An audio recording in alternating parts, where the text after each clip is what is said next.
Alright, quick interjection from Future Cole. I ruined all of the audio from Hawaii because I accidentally turned on the noise cancellation on my DJI mics. So now instead you get this beautiful arrangement. But the rest of the video is going to be me re-explaining everything that happened in Hawaii. So I believe this was the second day in Maui where I went out for sunrise, or at least to try and get sunrise, and to chat a bit about my whole hope and expectation for this trip. And a lot of that was pairing my workflow, which is primarily shooting film, alongside the Sony A9III, and essentially just working with a super fast and a super slow camera. And it just didn't go to plan.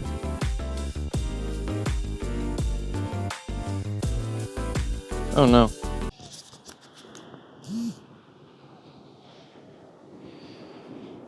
Okay, I'm here in Hawaii with my favorite cameras ever, trying to make a video about the Pentax 6.7, the Leica M6, and the new to me Sony A9III.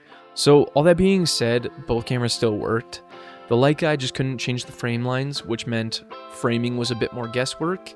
And the Pentax, the internal light meter wasn't working, which meant I was either just using my phone, Sony 16, or my Sekonic if I really wanted to take time and get the shot. Aside from that, I used the cameras the rest of the trip and it was perfectly fine. It just definitely wasn't ideal.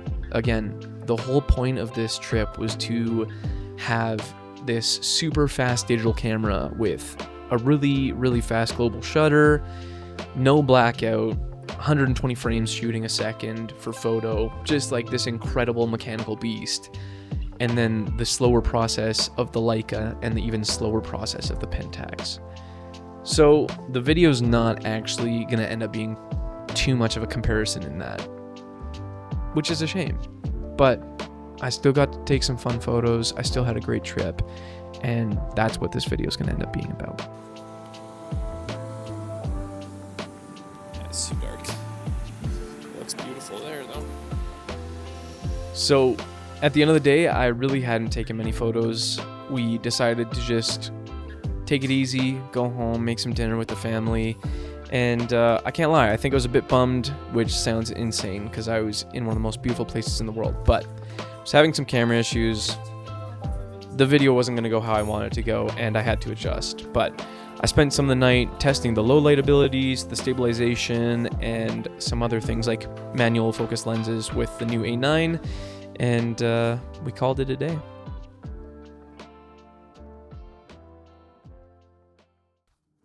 So at this point, we're a couple days into the trip, and I feel like I've taken no photos, I haven't really recorded much, my cameras aren't really working how I want them to, and I'm still supposed to be testing this new Sony A9III.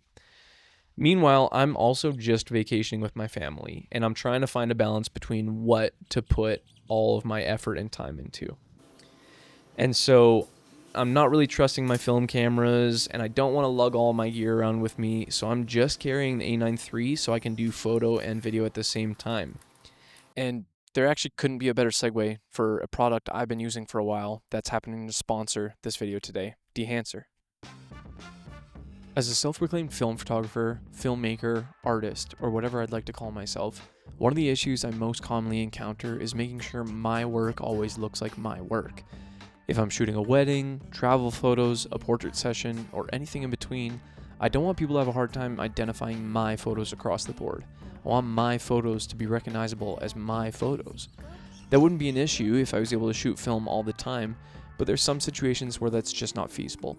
Specifically in this video, I was testing out a camera that can photograph sports and wildlife at an incredibly fast rate, and that's something I just can't do with film. That's where programs like Dehancer have their place. Now, to make this clear, I want the emphasis to be on film emulation and not film replacement. As someone who has poured hours into development and getting a response from film that I can confidently produce, I personally believe I can't recreate the look I've grown to count on, but using software like Dehancer has got both my digital photo and video work close. Having that product be available for both photo and video has been a great way to smooth out my workflow, so I was really excited when Dehancer reached out to me. So, whether you're looking for a new way to edit photos or a simple and convenient way to color grade your videos, check out Dehancer today and use code CBSAVE10 to save yourself 10% off any product Dehancer offers. Thanks to the team at Dehancer. Alright, since we already touched on it, let's talk about the Sony A9III. I picked this camera up about 3 days before going to Hawaii, and I had no idea what to expect. All I knew is I really wanted to test out the global shutter for both photo and video, and I was thoroughly impressed. Being able to shoot video with no warping or rubber banding is incredible for someone like me who's a bit more of a solo run and gun shooter. Now, pairing that with the ability to switch to photo and shoot at 120 frames per second, mind-blowing. And in theory, that's incredible, but as someone who shoots at a bit of a slower pace for most of his portrait work, I wasn't sure how I was going to test that, especially on a vacation like this. That is, until we found ourselves further up the north shore of Maui and there were a bunch of kids doing some cliff jumping. It did not fail. It could not fail. It would not mess up. The autofocus was incredible while shooting at such a fast rate. I was truly astonished. Now, with all those highlights and features being mentioned, I never use this again.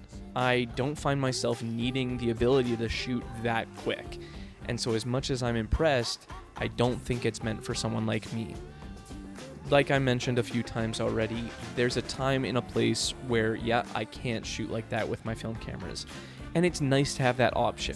But for me personally, I don't find myself using it all that much. Needless to say, the camera's still incredible and I really enjoyed using it. But I'm gonna gravitate towards my cameras to shoot at my pace.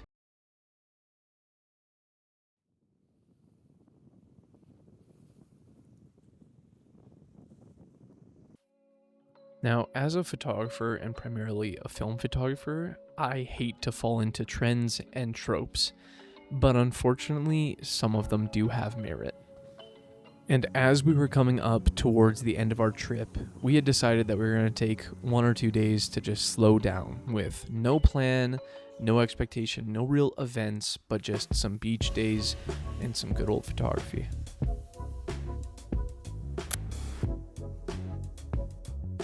And I feel like that's the opportunity where I really start to thrive as a photographer, is when there's no plan, there's no timeline, just exploration.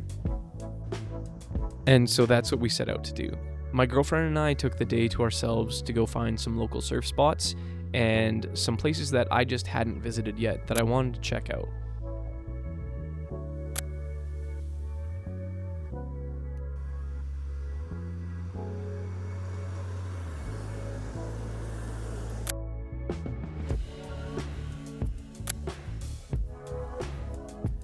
Surprisingly enough, this was only the second roll of medium format I had loaded on this trip, which just breaks my heart. Typically, I'm shooting all of my 35mm film and still a roll of medium format a day when I'm on vacation. Again, camera issues led to a little less shooting, but still got some stuff I was really happy with.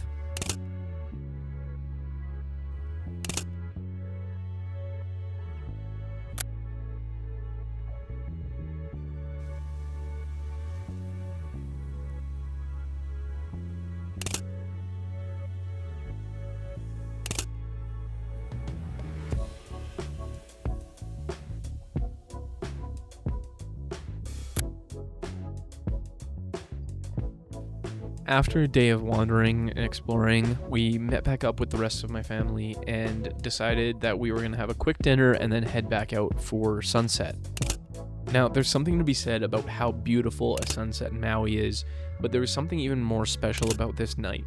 In a previous year, I had shot somewhat of a self-portrait of myself and my family on expired slide film during sunset. And this year, I was hoping to not only recreate, but improve upon what I had done. The extra special thing was there was one new person to add to this portrait. And I think I nailed it. I couldn't be happier with how these turned out. All these photos, these memories, it was just the sweetest end and culmination to this trip. And even though it took me a while to get to them, I kind of think that's the beauty of film.